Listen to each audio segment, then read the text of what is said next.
Archangels, ghosts, and Bigfoot. Oh my. It's just another night for Supernatural Girls. Real stories, real answers to life's biggest supernatural mysteries. And now for another exciting interview with paranormal experts from this world and others. Here's your host, paranormal researcher Patricia Baker, on the one, the only Supernatural Girls.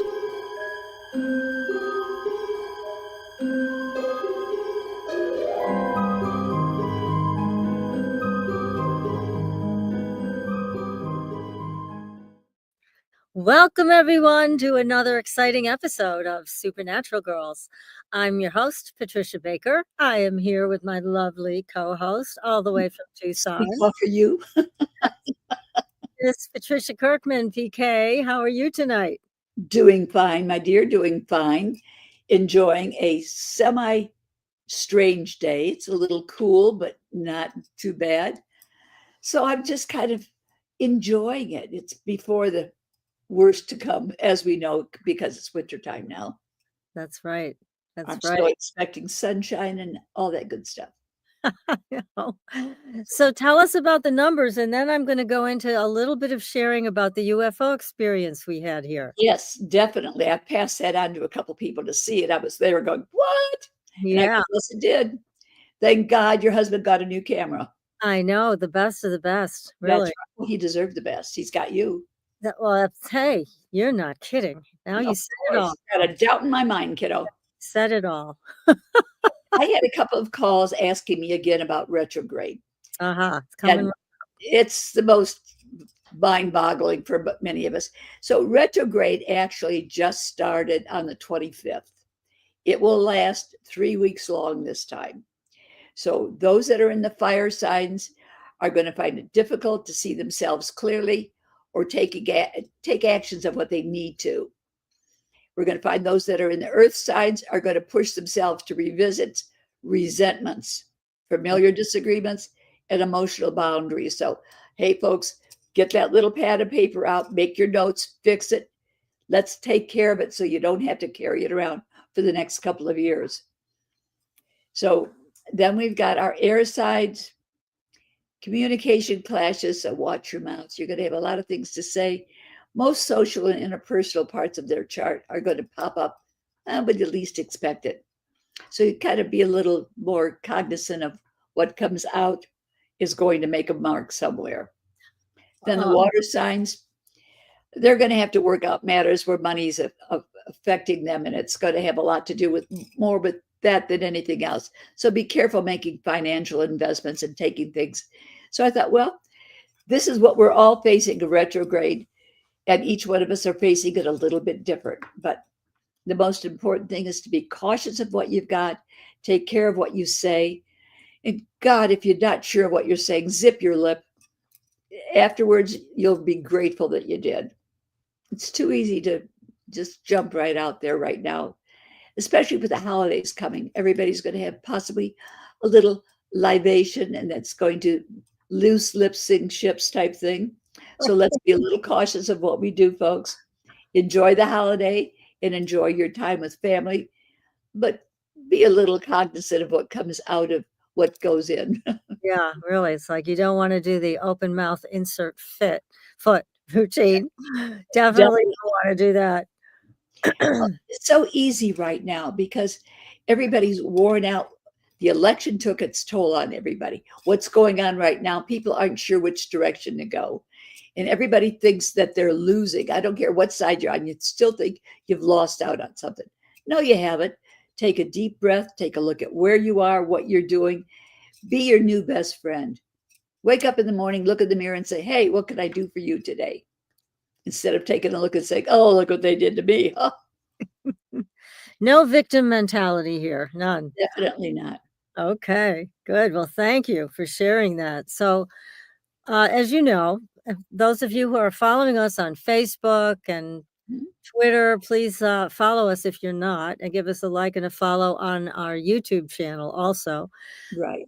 But we saw quite the UFO. I know. Friday evening, about 5:50 p.m. I normally don't look outside when it's dark. I was going into the kitchen to make dinner, just so happened to turn my head and I saw a light in the sky. Hmm. I hadn't seen previously in that spot.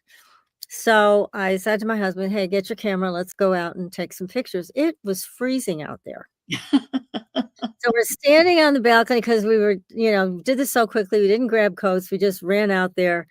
And he has a brand new iPhone 16 camera. So the camera was unbelievable on this thing.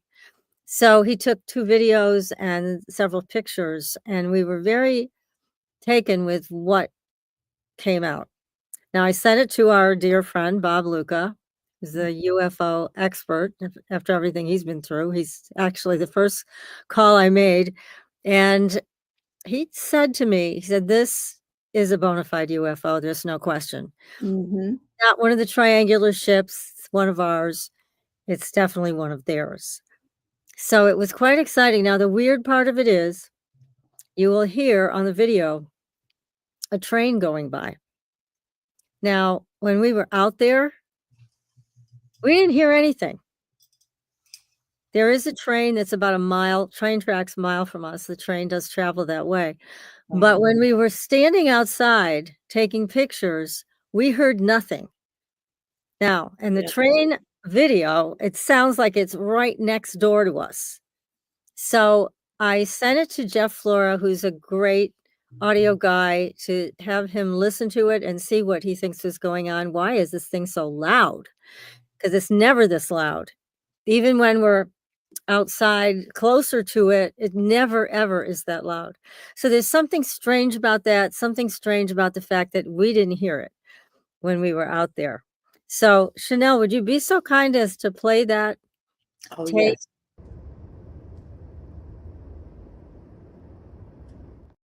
Now, that's the one.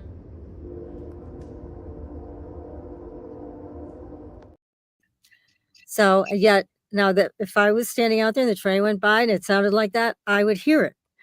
But I didn't hear it. My husband didn't hear it. So there was something going on. And I know everybody talks about this when there's a paranormal event. Oftentimes, when you're outside, all the sound goes dead. Hmm. Hear anything. You don't hear birds, you don't hear insects, you don't hear anything. That's what it was like. So we were shocked when we heard this. Now, I did call the train company, which is CSX, and I asked if they had a train passing through at that time. And I talked to somebody in the local office, and they said they don't have schedules, so he has no idea, which I thought was kind of strange. Don't you know when your trains are where they are when they're I traveling? think so. Oh, no, we don't. So then I called corporate, and I'm going to see if they can give me some better information. So we'll Hmm. see. I'm not done investigating this. It was a lot of fun to see it. It didn't Oh, feel that's threatening. for sure. When you sent me the picture of it, I was in shock and amazement.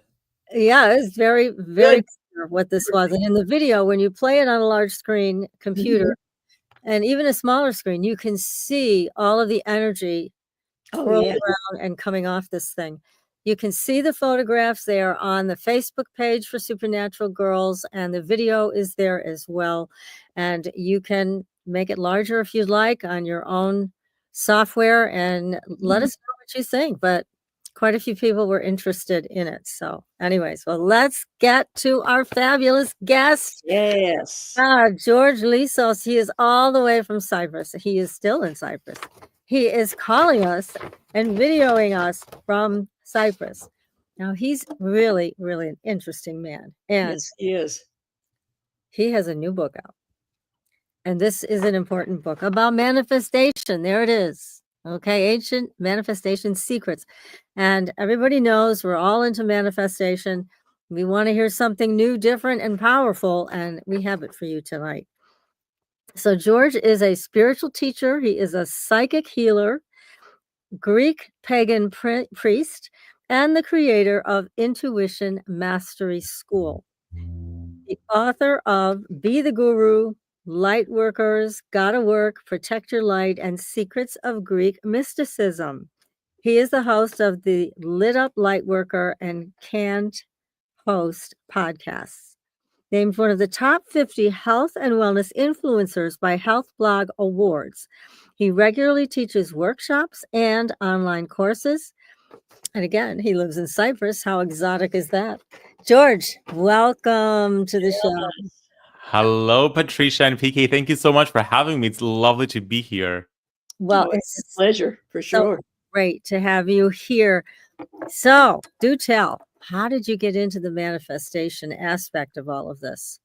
Oh gosh, like most people, I got into like conscious manifestation when the book and the movie The Secret came out, and I was fascinated with like the law of attraction, and I wanted to learn how to create my own life.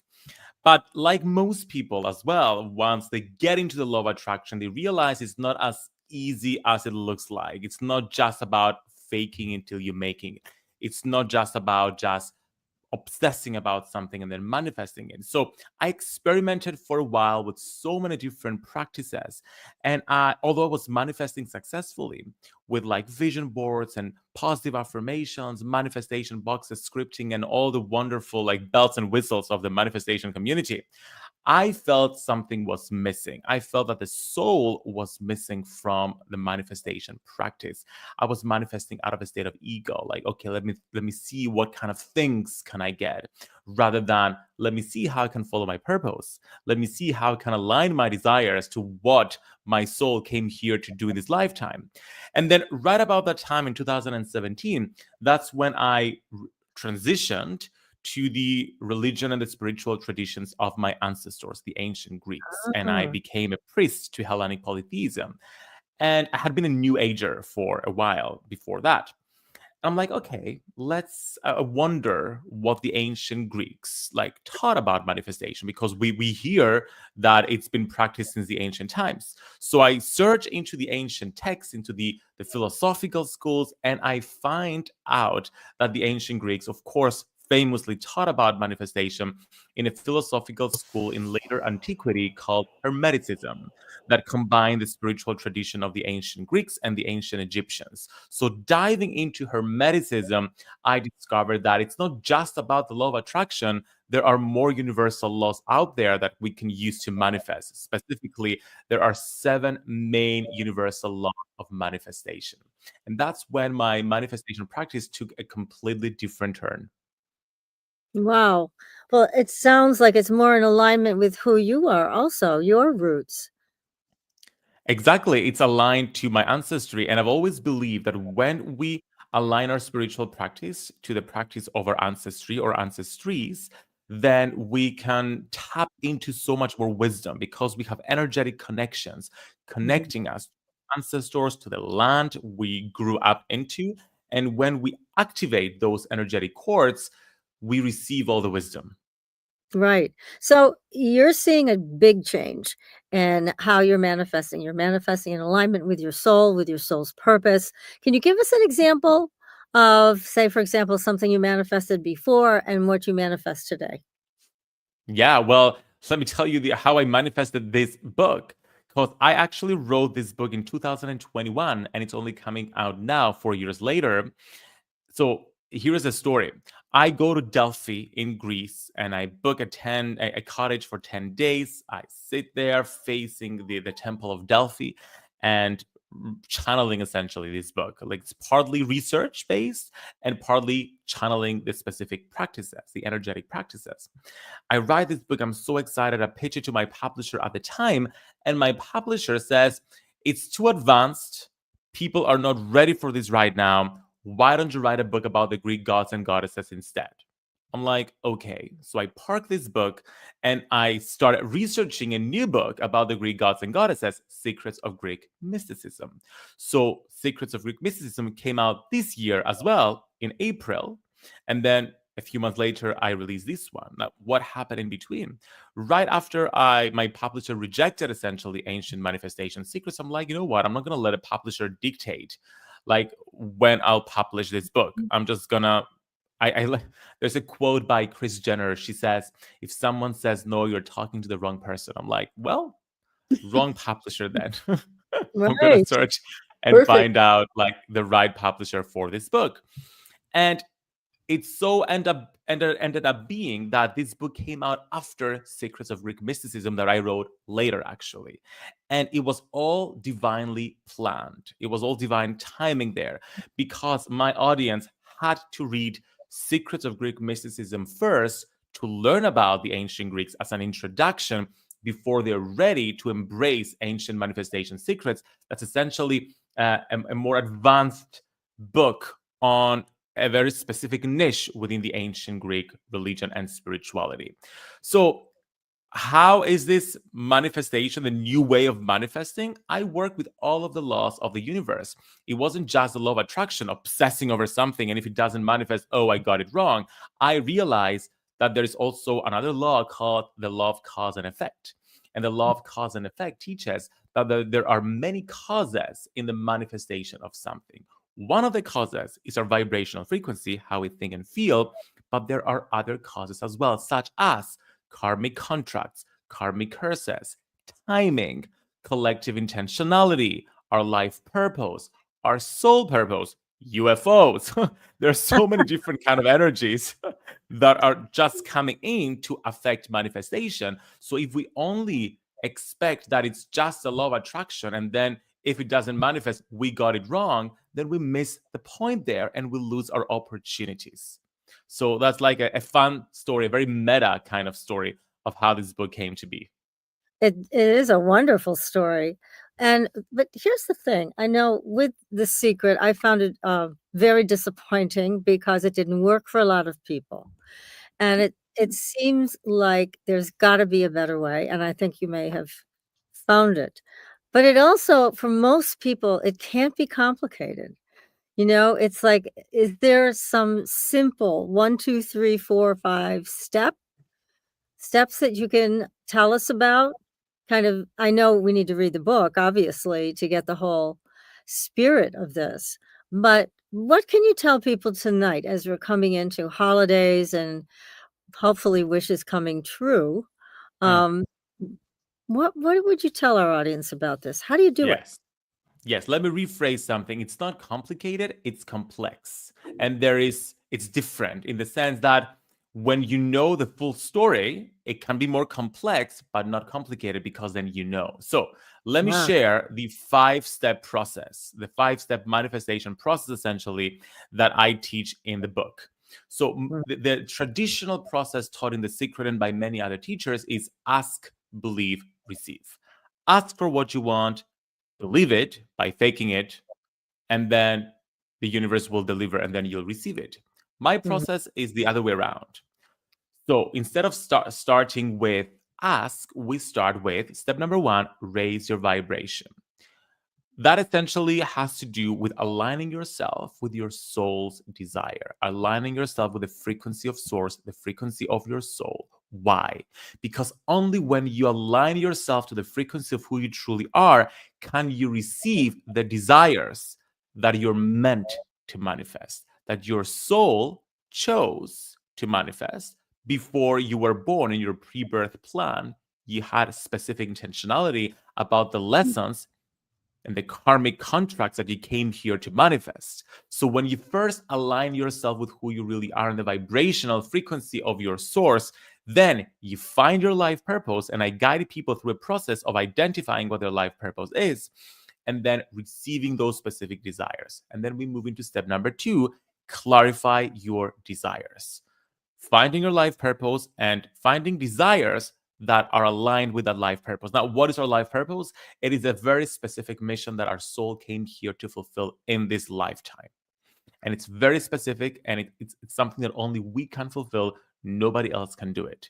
So when our desires are aligned to that, it's so much easier to manifest them versus trying to manifest something that it's in misalignment with our life purpose. So we've Right. raised our vibration, we've clarified our desires. Step number 3, release your limiting beliefs. Popular manifestation teachings say that focus on the positive, ignore the negative, and that's the most important thing, because negative thoughts and emotions block manifestation. BS. Because yes, it's important to be positive, but when a negative emotion or a thought or a belief has manifested within you because you've been traumatized in your childhood, because you've lived life and you've had negative experiences, you cannot hide or suppress or avoid a limiting belief. It is within you. You have to do something about it. You can deny it, you can avoid it, but it's going to show up at some point and it's likely going to sabotage something in your life. So you might as well face it rather than avoiding it through toxic positivity and spiritual bypassing. So in the book, I teach, because I have a degree, a master's in psychology, and I'm a trained trauma specialist. I work with different cognitive practices to like dealing with limiting beliefs and emotions. So I teach an eye movement process, integral eye movement therapy, that's all about processing negative emotions and beliefs, not denying them. So that's step number 3. Step number 4, nurture the energy of your desires. This is where it gets woo-woo. I believe that every desire is like an orb. It has an energy, and we are the hosts that the desires chose us. So when they come into our energy field, we can invite them in. We can open the door and say, come in, let me take care of you. And we nurture the energy of our desires by sending them our own energy, by creating energy cords that connect them with people, with entities, including like starseeds and aliens who can help in their manifestation, connecting them with different companies and people that can become cooperative components to their manifestation. And then step number 4, after we've nurtured the frequency and the energy of those desires, is we take inspired action, because the world doesn't change sitting in meditation pillows all day long. We gotta take action. Many spiritual people are like, oh, I'm just like raising my vibration and raising the vibration of the world. And I'm like, no, you're not. You're raising the vibration of your room. To truly create change in the world, you gotta take action. You gotta get out of your room, into the real world, do things like this podcast, for example, so we can bring like some change. So this is my simple 5-step, well, complex but not complicated 5-step process to manifesting. Yeah, it sounds wonderful and easy to do. And I love Indeed, the eye movement therapy. The eye movement therapy, I think, is extremely powerful, and I wish more therapists would use it, because talk therapy on its own really doesn't do it. You need to engage the body, the brain. You just can't talk your way out of it. So I think that that's a great therapy to use. Tapping is another. I like eye movement therapy better. Yep. I like tapping as well. I use tapping. I use journaling. There's so many fabulous practices we can use. But I wanted to include something new, something fresh, because there's so much information out there about tapping, which is great.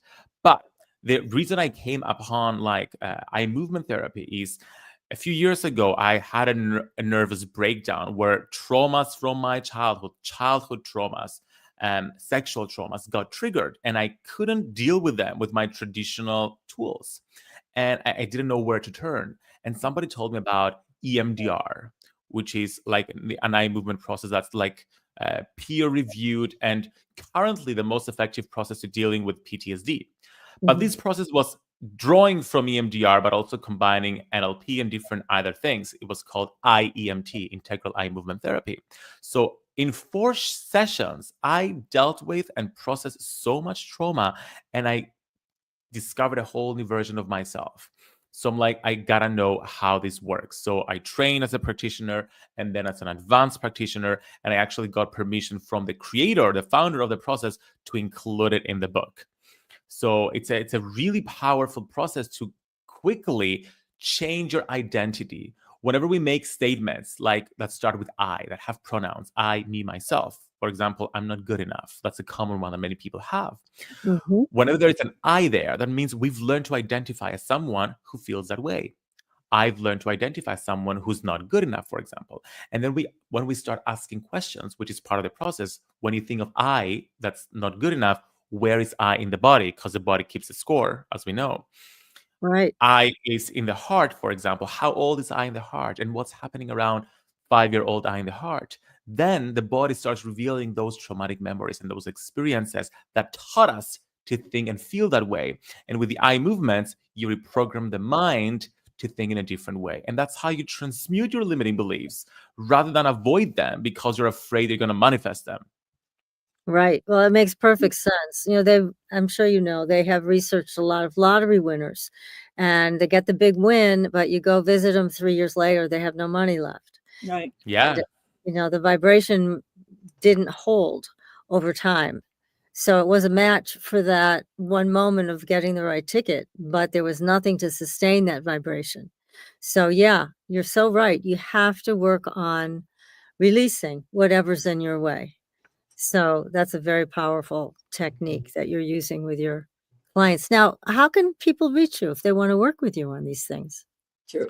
So my website, georgelizos.com, I have like one-on-one sessions that I work with people. And well, to get the book, they can go to ancientmanifestationsecrets.com and actually have a free workshop that I'm giving away to everybody who gets the book. It's a past life regression to access your past lives where you had mastered manifestation and retrieve those skills in your current lifetime. I use past life regression in an empowering way, not just like to see what you were in a past life. I use it to heal past life traumas, to find your life purpose, and to retrieve skills, wisdom, and knowledge. That's wonderful. What a nice gift for everybody. Gosh, that's tremendous. Well, now tell us, do you call upon the Greek gods to help with manifestation? Do you integrate that energy? You could. I teach manifestation with the Greek gods and goddesses in my book, Secrets of Greek Mysticism. And specifically, I talk about having a new moon ritual and a full moon ritual. And of course, those are ancient rituals. It's not just a new age thing. I always say new age is very, very, very, very, very old age. Because it goes all the way back. Okay. So the ancient Greeks had a moon calendar, essentially, a moon month, like lunar months. Mhm. So the first day of the month was a new moon, and they called that Numenia. That is the name, the Greek word for the new moon, Numenia. And it was dedicated to god Apollo and the household gods. And it was a sacred day, the most sacred day of all days of the month. Plutarch said that the Numenia is the holiest of days. No governmental or state things would take place. People would just stay home, clear their altars, clean their homes, set their intentions, and just celebrate the household gods, Hestia, Hermes, Zeus, Hecate, and Apollo. And then almost every single day of the moon cycle was dedicated to a different god. So we're like, we think we're so spiritual when we do a new moon ritual and a full moon ritual, but think about doing a ritual every single day of the moon cycle because it's dedicated to a different god. So imagine the connection they had to the moon. And it shows you that the moon has power because it has a frequency that affects the earth. We know that it draws like water, and it causes us to like our emotions to be more intense, for example. So there is a different frequency that the moon brings. And then all the way to the full moon, where the ancient Greeks practiced like, again, rituals, connecting with nature and releasing and surrendering. So in the book, I have a new moon ritual and a full moon ritual calling upon Selene, the Greek goddess of the moon, as well as Tyche, the goddess fortune, essentially. That's the Roman equivalent, Fortuna, fortune. She is the goddess of luck. And I use sacred practices to bring the gods into the altar to help us manifest specific desires. But what I do in Ancient Manifestation Secrets, I don't talk about the gods and goddesses. I wanted it to be completely like non-denominational. I talk about the 7 laws of the universe and how to manifest through those universal principles, essentially. What is I don't mean to have you expose every great thing that's in your book, but in the 7 laws that you're talking about, what do you feel is a law that most people either don't know about or they break all the time and it hurts their manifestation capability? Yeah. Now, let's briefly go through all the laws just to understand what they're all about, because I think that's really important, because we're all talking about the law of attraction, law of attraction, law of attraction, law of attraction. And I hear people say law of attraction is the most powerful law in the universe. And I'm like, it's not. It's not more powerful, for example, than gravity. You cannot fall upwards, however hard you try to visualize that. You're only going to fall downwards because there are universal laws, the laws of biology and physics that are not more powerful, that are more powerful than the law of attraction. So the first one is, and these are the hermetic laws of the universe. The first one is the law of mentalism. The law of mentalism teaches that the all is mind, the universe is mental. Essentially, anything we manifest starts with a thought, a mental idea, essentially an intention. So we intend for something to happen. And these laws, by the way, are at the basis of all creation. When you think about anything that's created, it's created from an intention, an idea to create something. And then the second law is the law of correspondence, saying that as above, so below, as below, so above. Very cliche. We all know that. It comes from ancient Hermeticism. The law of correspondence teaches that there is correspondence and therefore communication in the different planes of existence. We have the physical plane of existence, the mental plane of existence, and the spiritual plane of existence, different beings existing in the different planes. And there is correspondence between them, meaning we can receive guidance and help from our spirit guides, from star seeds, from ascended masters, from gods and goddesses. We can receive help. It's not just us. We're not alone. The third law is the law of vibration, which is known as the law of attraction, which says that nothing rests, everything moves, everything vibrates. We all know that in the sense that everything has a vibrational frequency, and when you match your own vibrational frequency with the vibrational frequency of already having what you want, you draw it into your life. That is a law of vibration/attraction. And then the fourth law is the law of polarity. The law of polarity teaches that everything is dual. Everything has poles.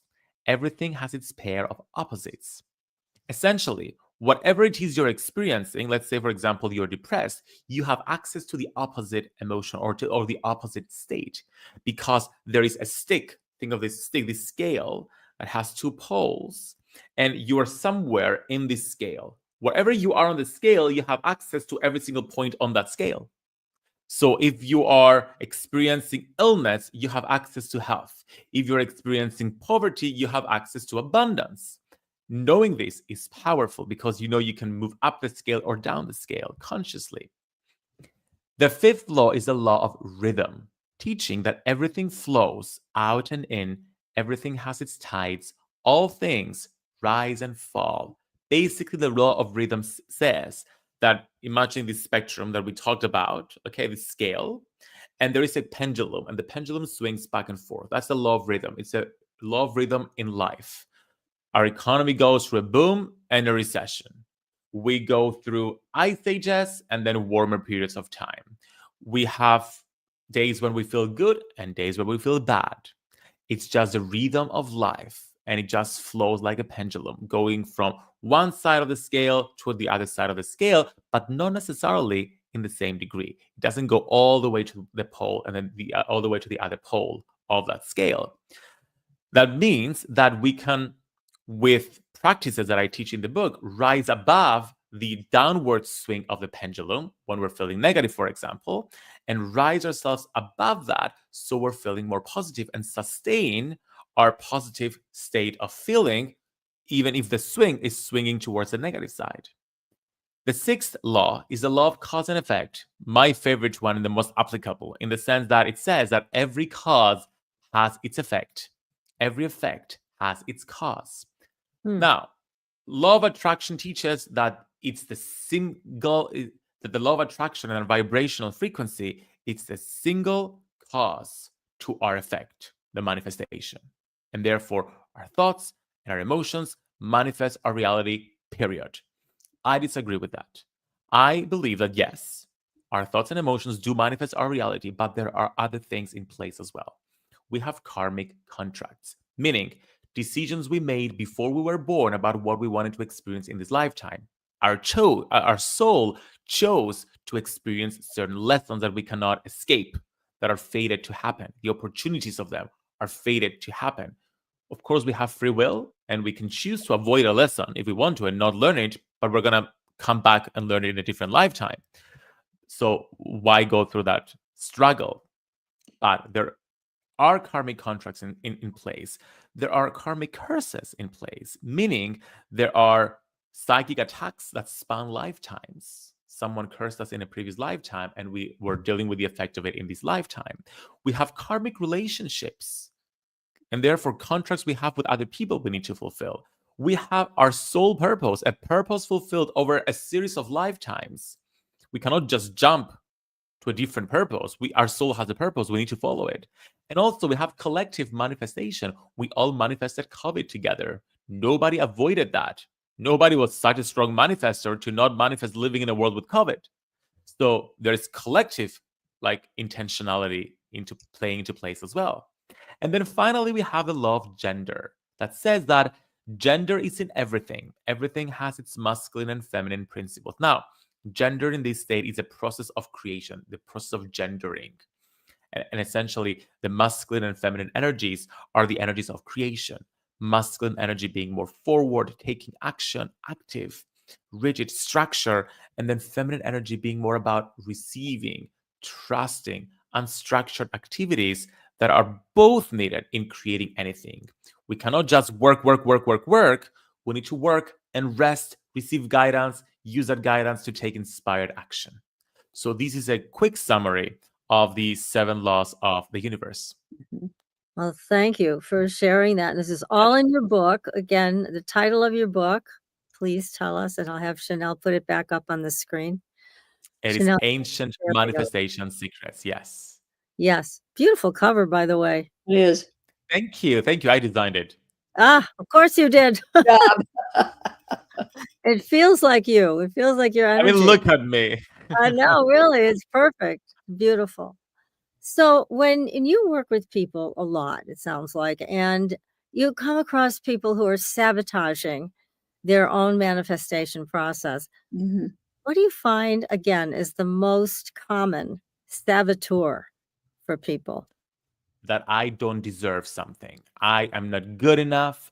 I'm not ready enough. I need to read another book. I need to take another course. I need to go to university. I need to do this.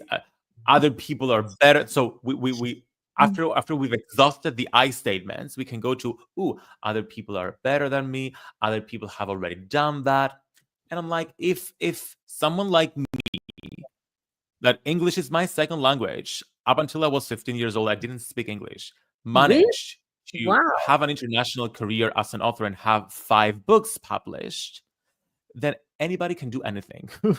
It's just a matter of believing it. I mean, within the boundaries, because something I teach in the book as well is that we cannot manifest everything we want, because certain things are not meant to manifest. We cannot fly, for example.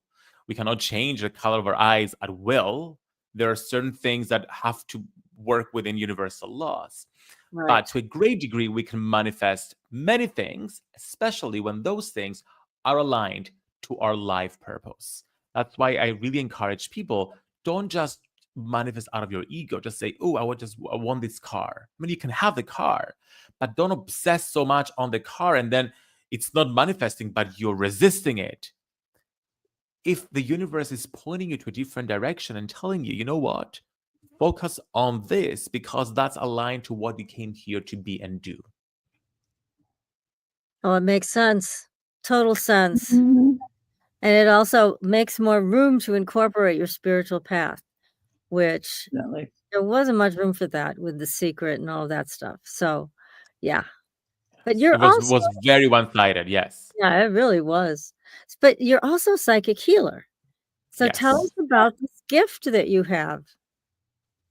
So I don't see it as a gift. I see it as a skill because I believe that everybody can do it. Everybody is born psychic. People are born in different degrees psychic. So we all have talents and things we've been developing over many lifetimes. But anybody can learn it because I don't feel I was naturally gifted as a kid. You hear these stories with people when I was a kid, my grandma used to visit me and I saw all these spirits and I couldn't fall asleep because all these spirits were chasing me. I'm like, I slept peacefully as a kid. I had no spirits trying to contact me. I did not see aliens. I don't see anything. It was just, I worked my ass off. I worked my ass off to develop my psychic abilities and do this work. So I tend to work with people who feel like they're not intuitive and they're not psychic and they want to learn. So I have tools to help them like get there. So one of the works of the types of work I do in my intuition mastery school is I train intuitives and psychics on how to do this. So essentially the way that I work as a psychic healer is I scan people's energy field, their chakras, their aura, and I'm able to identify blocks. Sometimes there are blocks from this lifetime, whether they're traumas, for example, or limiting beliefs, or they could be related to like their past lifetimes, like karmic curses and contracts, connections they have to like people and places, psychic attacks, spirits attaching to their energy field and siphoning away their energy, demonic attacks. So there are so many things that can essentially lower our vibrational frequency. And my book, Protect Your Light, was all about that, energetic protection and how to protect your energy field from all the spirits and all the people around you. And then after we identify all that's stuck in the energy field, then we use different practices to clear them, to release them from their energy field. And that's what I do in my private sessions. I do like psychic clearing sessions. But what I wanted to do, because the next step to clearing is aligning. So what I do in Ancient Manifestation Secrets, I still guide people to work with their energy field, but instead of clearing things, you're planting things. You're planting your desires in your energy field. You're connecting your desires in your body and your energy field with people, with entities, with things, frequencies essentially, that can help those desires manifest. Because it's so easy to talk about, oh, I have so many things I need to clear, like the traumas and everything. Great. Do the clearing. I teach the clearing as well. But then when you're a blank energetic canvas, what do you do with that? When you have a beautiful garden with a perfect soil, what do you do with it? You plant seeds and you grow them. So that's what we do in this book. We grow those seeds. Interesting. Yeah. Yeah, you're giving people a whole new way of approaching this, which is wonderful.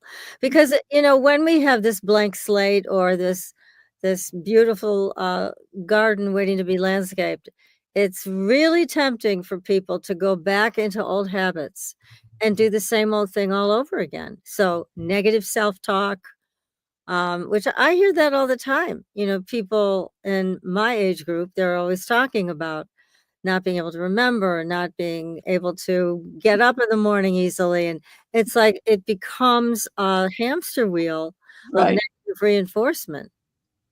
Very true. Yeah. And that's why we need to have tools to be able to handle it and to process things rather than avoiding them. We're just so used to avoiding. I see this all the time in reality TV because that's my reflection of reality. Like Real Housewives, for example. As soon as someone starts crying, I'm like, oh no, don't cry, don't cry, don't cry. Like, why not? Like, cry. Like, get it out of your system. Like, let yourself express your emotions. Right. I'm all about crying. When my clients cry, first of all, I'm like, thank goodness I did my job well. Like, they're releasing something. Yes, that's true.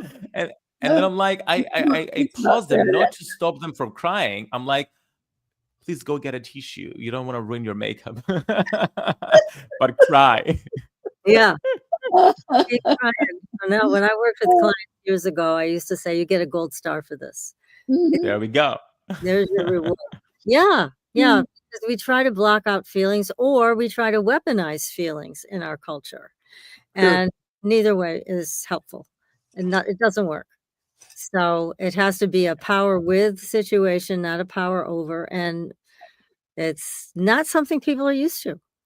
Yes. And No, I feel that we're afraid of our negative emotions because we think that they're going to manifest something. That's the number one fear people have, like when they manifest, like, oh, unthink this, unfeel this because it's going to manifest. I'm like, you cannot unthink it or unfeel it. It's already part of you. So you might as well release it, because when we express our emotions, we don't manifest them. We release them. We acknowledge them. And then when they're released, this is like the golden like statement here. All the negative emotion wants is to be heard and acknowledged. After it's heard and acknowledged, it loses its power, it transcends, and then you're able to feel something better. Right. Right. And that's the key. So then when you get your whole garden replanted the way you want it, it's a lot easier to maintain that way. And you can notice when you're letting weeds grow and you're letting these weeds take over again. Oh, there's those thoughts again that I don't deserve it or whatever. And it's polluting my garden. So it's nice to have that imagery to work with too. Mhm. And I think it's important to know that our limiting beliefs and our issues will be coming up over and over again, and that's okay, because there are different layers of them that are released each time we approach them. People are telling me, oh, I've been dealing with this like my entire life. Is it like still here? Like I've been trying to release this limiting belief for so long. Why is it still like bothering me? Because you're releasing different layers of it, and that's okay. Like Mhm. it takes so long to like develop certain limiting beliefs. It may take as long to release them or not. It doesn't have to. But sometimes our limiting beliefs and our issues are multi-layered, and sometimes they go beyond this lifetime. I feel that a lot of the traumas that we have in this lifetime are collateral damage from past life traumas. That's what my experience has shown me. And because I combine like psychology, like academic, with spirituality and energy work, I coined a term PPTSD, past life PTSD. Because when I take people in their past lives and they have traumatic memories, I'm like, okay, let's work on those past life memories with like IEMT, eye movements, and we heal PPTSD, and that heals their PTSD in this lifetime. It's all interconnected. Yes, there was a psychiatrist that wrote a book about that, I believe, and I can't think of his name off the top of my head, but his book was all about that people were living out a lot of the reactions that they still held to past life experiences. Yes, So it's you Brian have Weiss. that too. Yes, Yes. I think it's Dr. Brian Weiss, yes, which that's I right. love. Yeah, he did excellent work on popularizing and bringing past life regression to the mainstream. Yes, yes.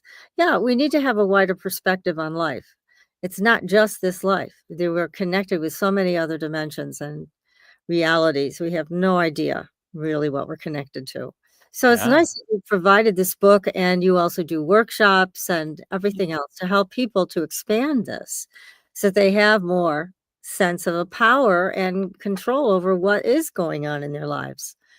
It's hard to imagine for some people, but a trauma from a past life can affect everything that's Yeah. happening now. Do you have an example of that you could give us with something that you exposed with a client?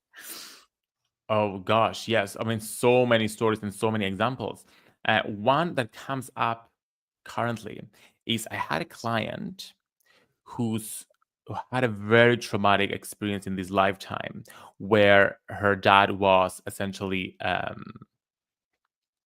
like a murderer, and he would bring her like to see the dead bodies, Ugh, Oh my God.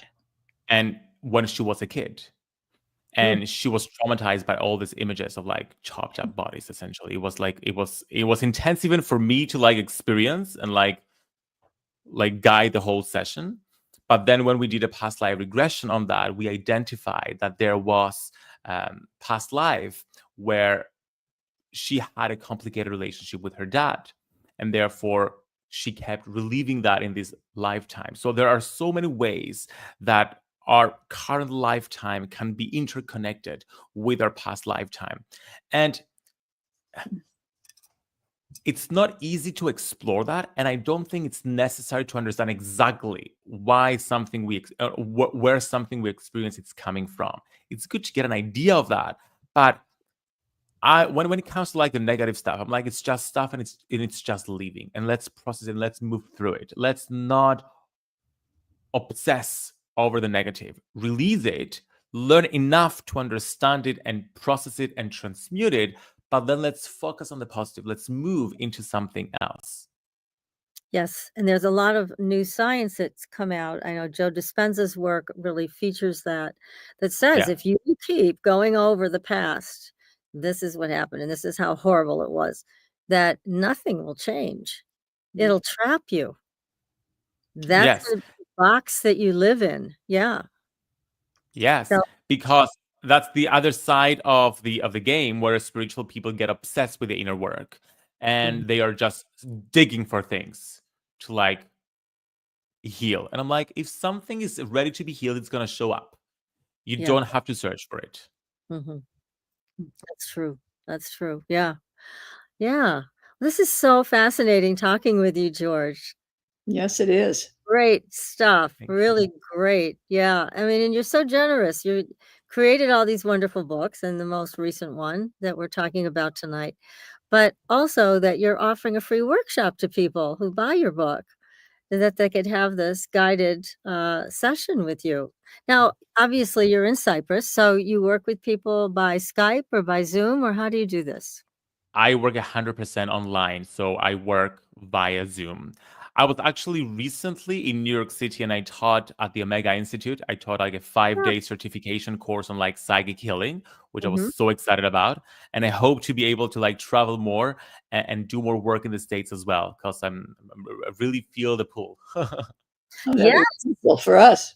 Yeah, it'd be great. And there's a place here, Kripalu, and maybe Oh, if you yes. Oh, the it's definitely on my vision board. Yes. Oh my gosh. Yeah, Kripalu would be you'd have a lot of fun there. It's very beautiful Yeah. there too. Yeah. Yeah. I would love to. Yes. Although I can't imagine anything compares to where you live now in Cyprus. I mean, it's beautiful. It's like a mermaid island, and well, according to the myth, Aphrodite was born here, so with like the island of beauty and sex and all of that. So I think it's very idyllic and nice and warm throughout the year, which I love. Oh, But yeah, I love it. that's fantastic. Oh, Delightful. so again, Chanel, if you would please put the book back up, because I know we have to wrap up pretty soon. Ancient Manifestation Secrets. And you can go to ancientmanifestationsecrets.com to find out where to buy the book and also how to sign up for this free workshop that George is offering to everybody. This is so exciting. Great stuff.